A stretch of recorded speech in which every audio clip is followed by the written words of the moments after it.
The return of the V10 engines.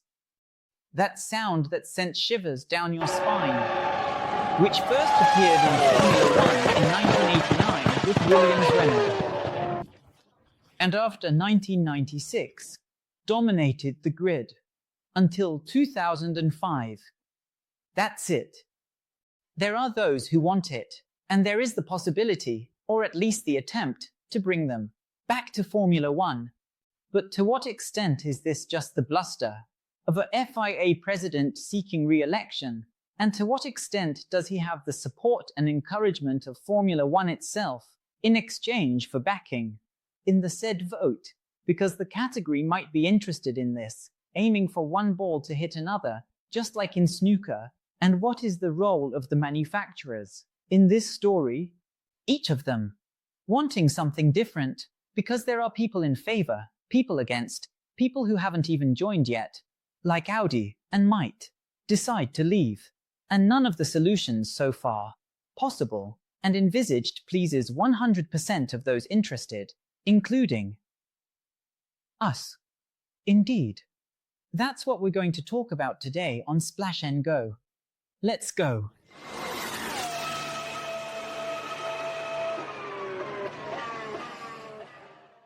To discuss all this together, we will have to, step by step, assemble a puzzle. But trust me, it will work out. First of all, what is the current scenario? What engines power Formula 1 today? Why were they chosen? Which engines will come, or would have come, in 2006, and why this change? What, or who, brought up the idea of bringing back the V10s? Because at first, there was no chance of that happening, and in recent weeks, this story has been gaining traction. And in each of these topics, the pros, the cons, and, in the end, what the possible scenarios are.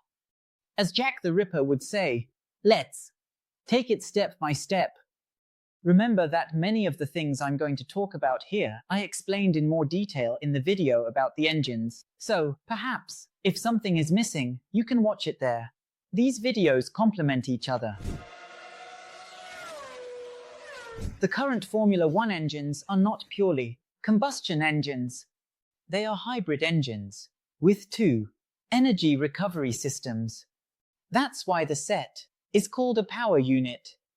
You have the internal combustion engine, ICE, in English abbreviation, internal combustion engine, which then has the MGUK, the MGUH.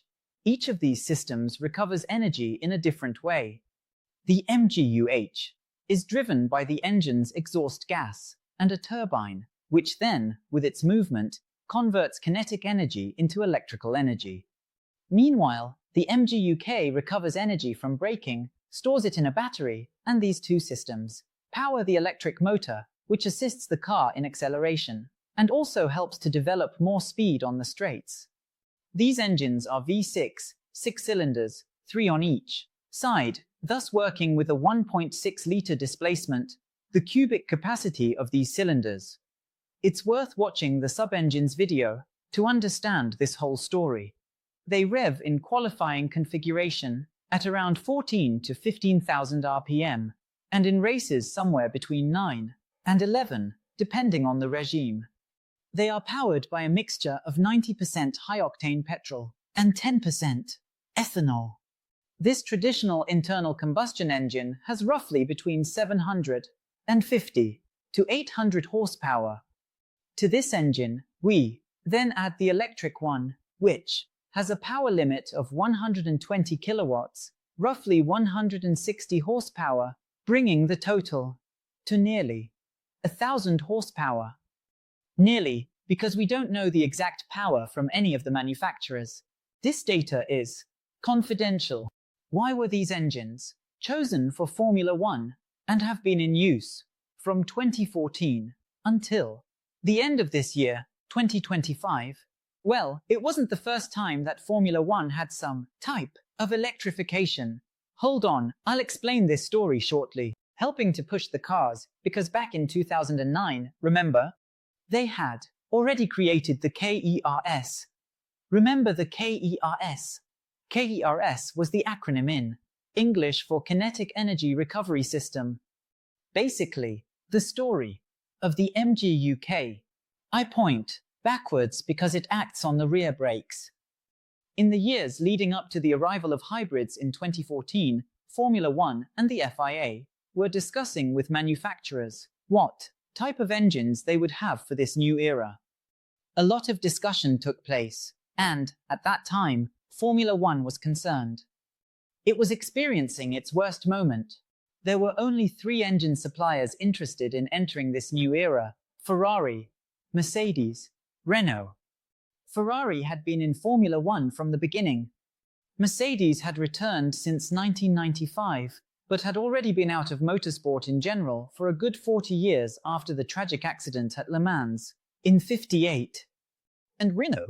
Well, Renault, like Honda, I always say here, comes and goes from Formula One, changes its mind like a weather vane at an airport, about twice a decade.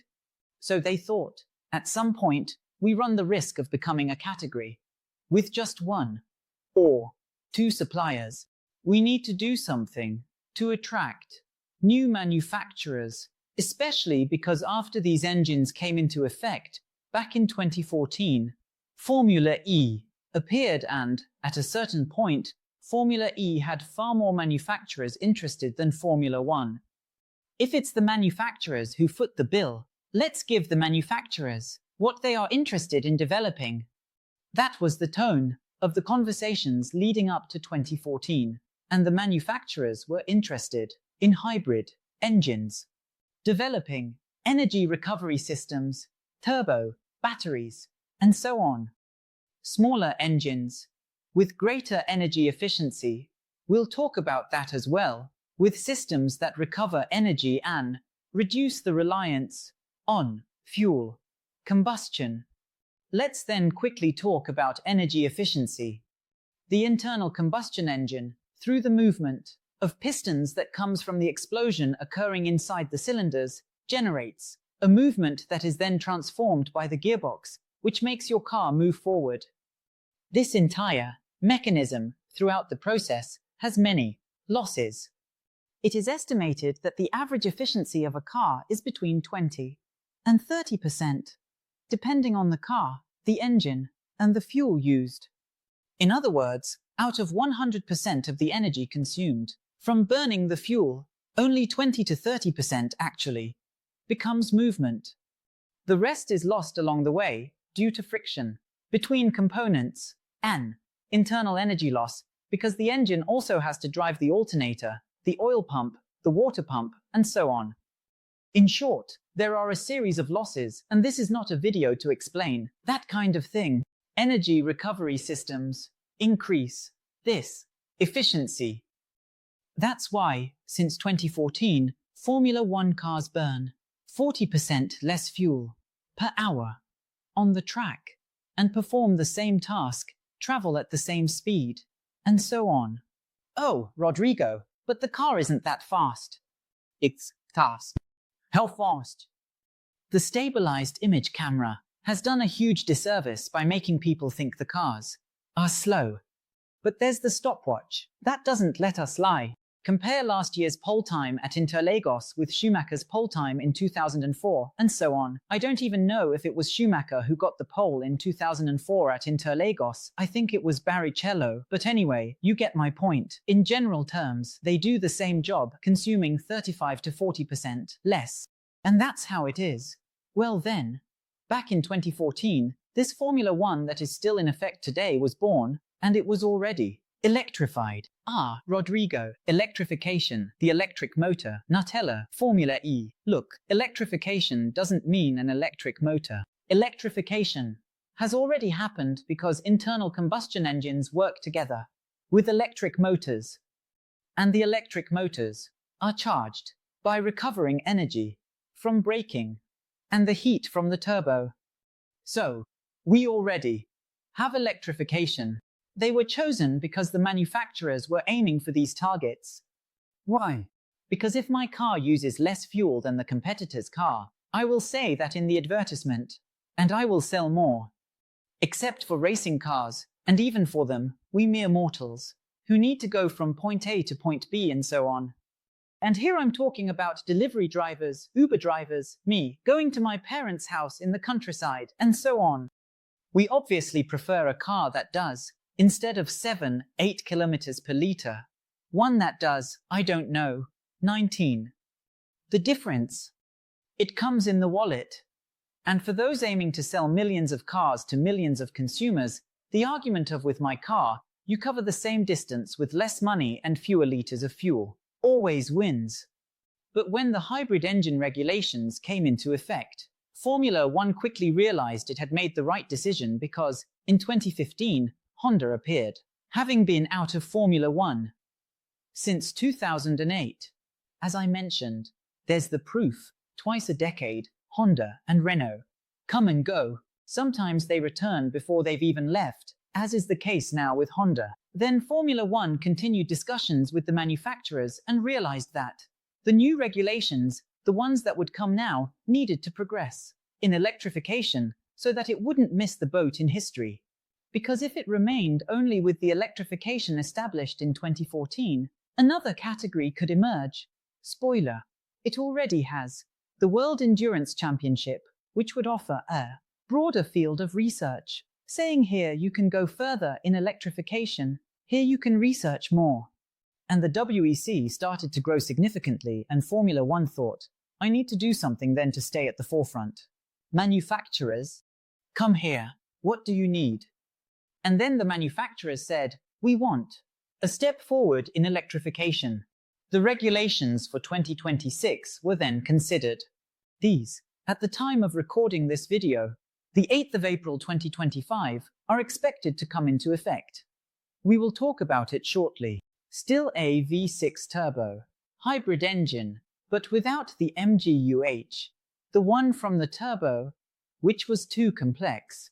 All this to meet the interest of Volkswagen, which says, I am coming with two brands, Audi and Porsche, but I don't want the MGUH, because Ferrari, Renault, Honda and Mercedes have been doing this thing for a long time. If I enter, there's a high chance I'll fail or struggle. For a long time, Formula One and the FIA said, no problem. The regulations were then discussed, and everyone agreed with this new rule. A V6 turbo hybrid, with energy recovery without the MGUH, but with the MGUK, and 50% of all the power of the unit coming from the electric motor, which would then increase from 120 kilowatts to 350, half of the unit's power electric, half of the unit's power from internal combustion. There's one more thing that these engines or these power units of 2026 will have: 100% synthetic fuel. Keep this information in mind. In other words, the internal combustion engine, the traditional engine, the one that works together with the electric 50-50, will have synthetic fuel from renewable sources, different from petrol that comes from fossil fuel, oil, dinosaur, all that stuff. Everything's nice, everything's sorted, signed. Volkswagen says, then I'm in. Honda says, I was leaving, but you know what? I'm going to stay. Ford joins Red Bull powertrains and says, I'm in too. And Cadillac secures a spot to enter and announces, from 2028, maybe 2029, I'll make my own engine. Success. Everyone's happy, everyone wants to join, even Toyota is teaming up with Haas. We don't know where this will lead yet, but anyway, you get it. The movement was one of influx. Many people are starting to look at Formula One with interest again. And what happened? Why is it that at this point, with 8 months left until the end of the year, as we approach New Year's Eve and it's already goodbye old engine, happy new engine, this story of the V10 engine suddenly appears? Why has everything I've explained so far become completely irrelevant? What interests are behind this? Is there any truth to this story? So, to the facts. The implementation of this new engine, as had already happened back in 2014, generates some fears in Formula One, and the manufacturers developing these engines have already warned. things will not be simple. Because of this, the FIA has already had to step in and change the aerodynamic package to adapt to some difficulties. All this because, without the MGUH helping with energy recovery, there is a great chance that this big 350 kilowatt electric motor will consume all the energy along a straight before the straight ends. And then, to prevent a sudden drop in speed, the driver would even be forced to downshift. You're in 7th, shift down to 6th. Like when you're driving your car uphill and it starts losing momentum, and you shift down from 4th to 3rd. Or in the case of an automatic car, you give it a bit more gas, and it revs up to climb. This, you must agree with me, would be humiliating for Formula One. The driver having to downshift, the car revving up, in the middle of the Monza straight, besides being potentially dangerous. So, what did the FIA do to address this concern from the manufacturers? They broke a golden rule of Formula One that has been in place since the very beginning. Now, we will have active aerodynamics, meaning that, besides the doctors, the front wings will also lose aerodynamic drag on the straights, moving into a neutral angle. Why? 2.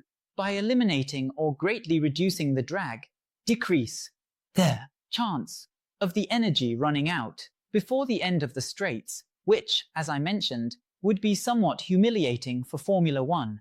But this is one of the fears. We don't even know how concrete it would be. But there are others. There is also the fear that the 2014 scenario might repeat itself, and someone, perhaps the same someone, in this case, Mercedes, might pull far ahead. That's what happened back in 2014.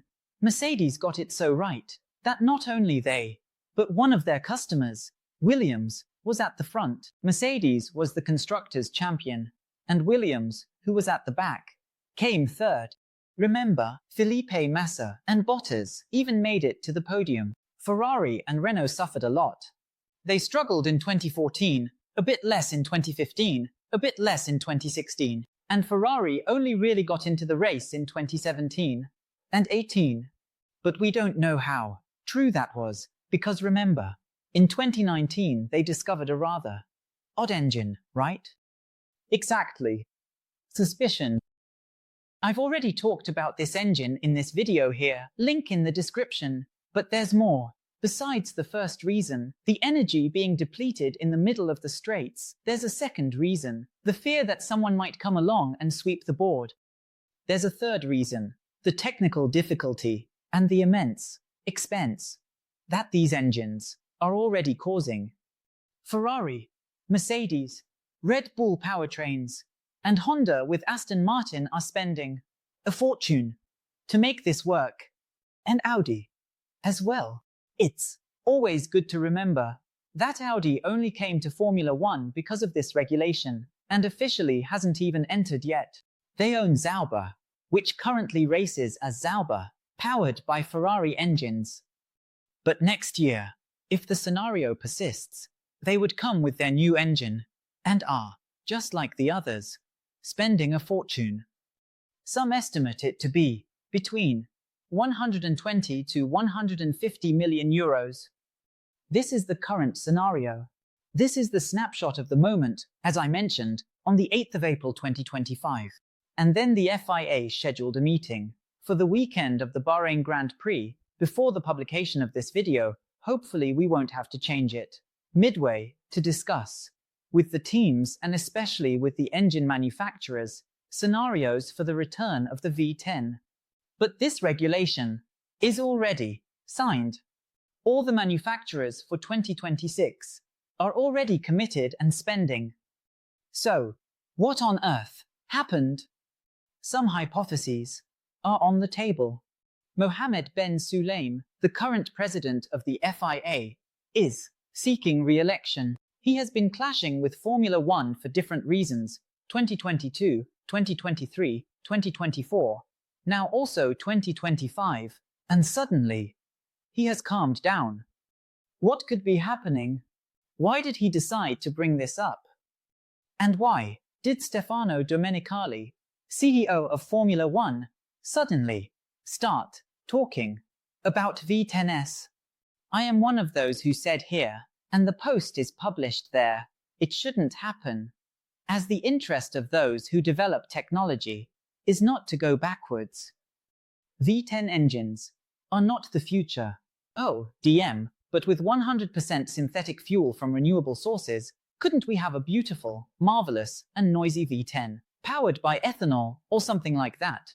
So, the point is, as I was saying, purely internal combustion engines do not have the efficiency of hybrids, let alone electrics.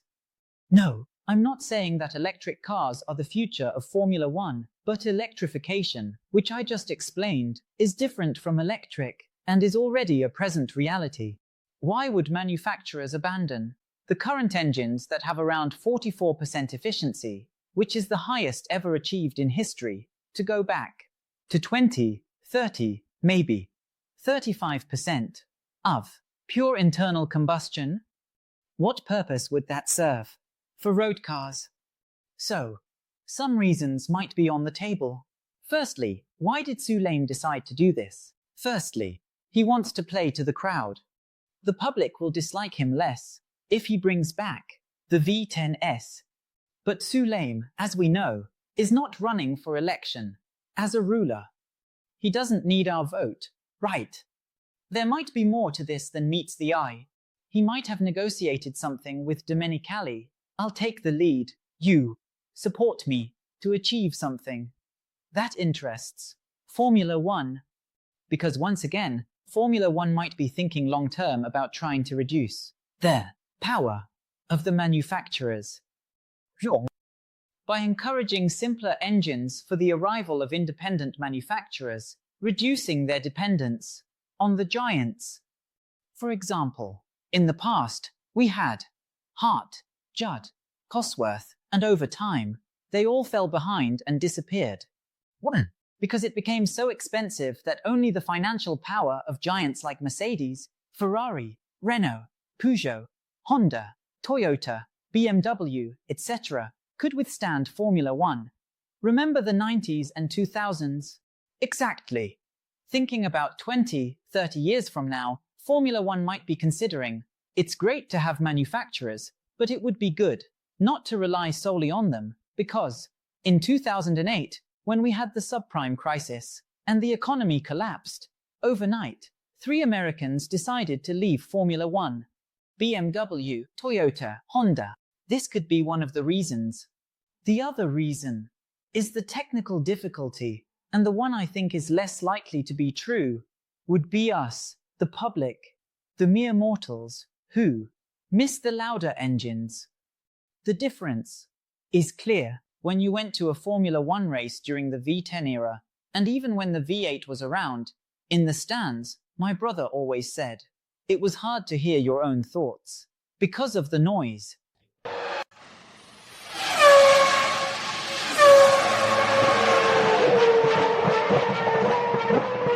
And then we reached a point where there are pros and cons to the potential return of the V10. 1. Pros.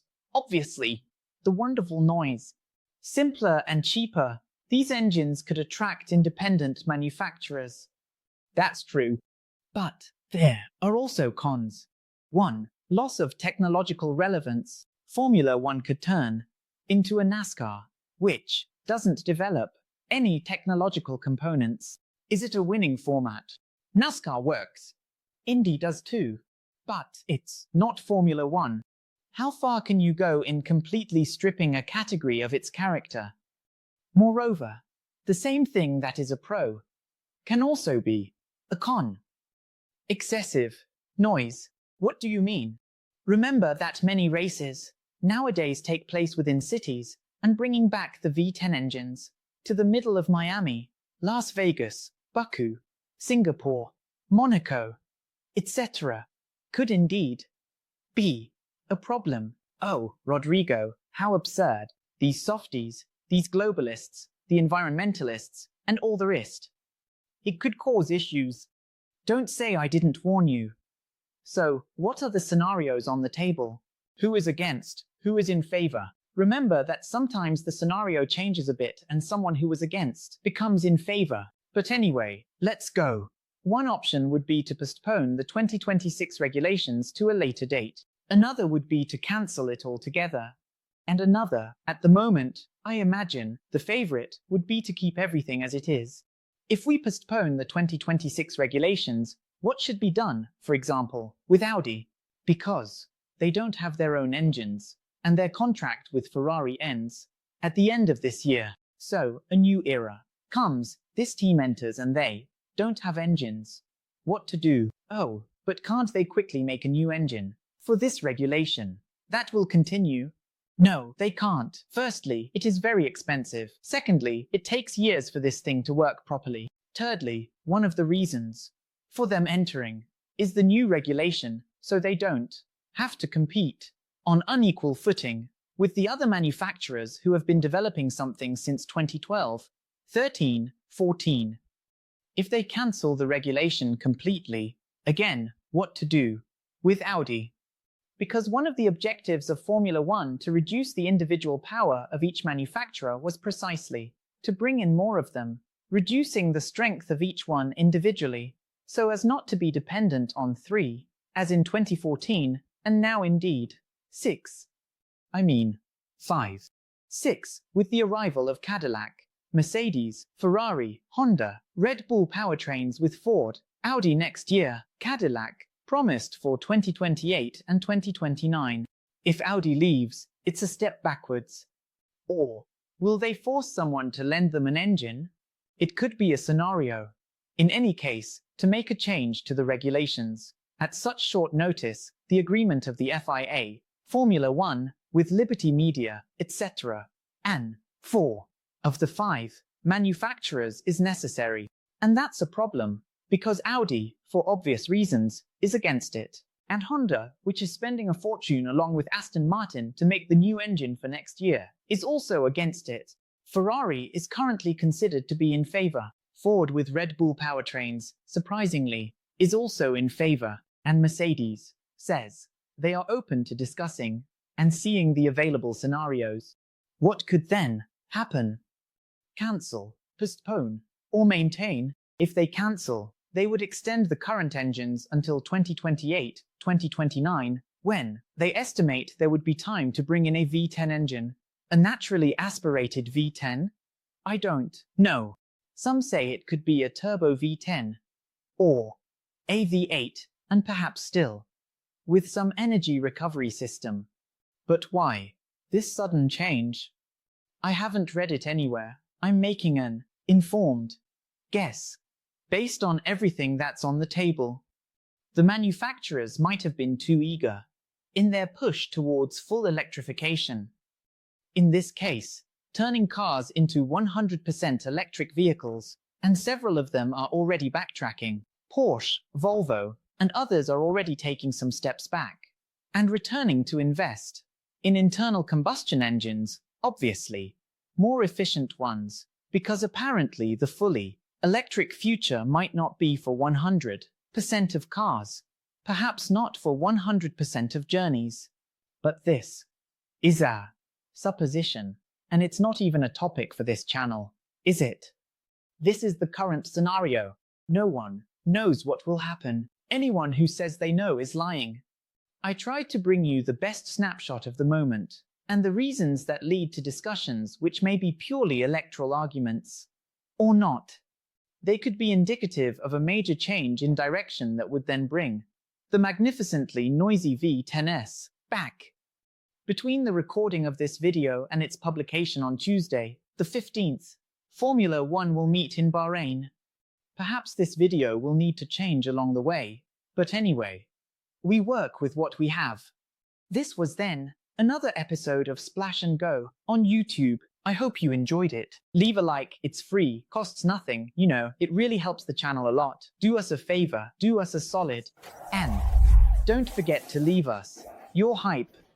And if you can, also leave us your comment. The algorithm loves these things. Anything you write. If you like, just comment the city from where you're watching us, and then it knows it can keep distributing the content across the internet.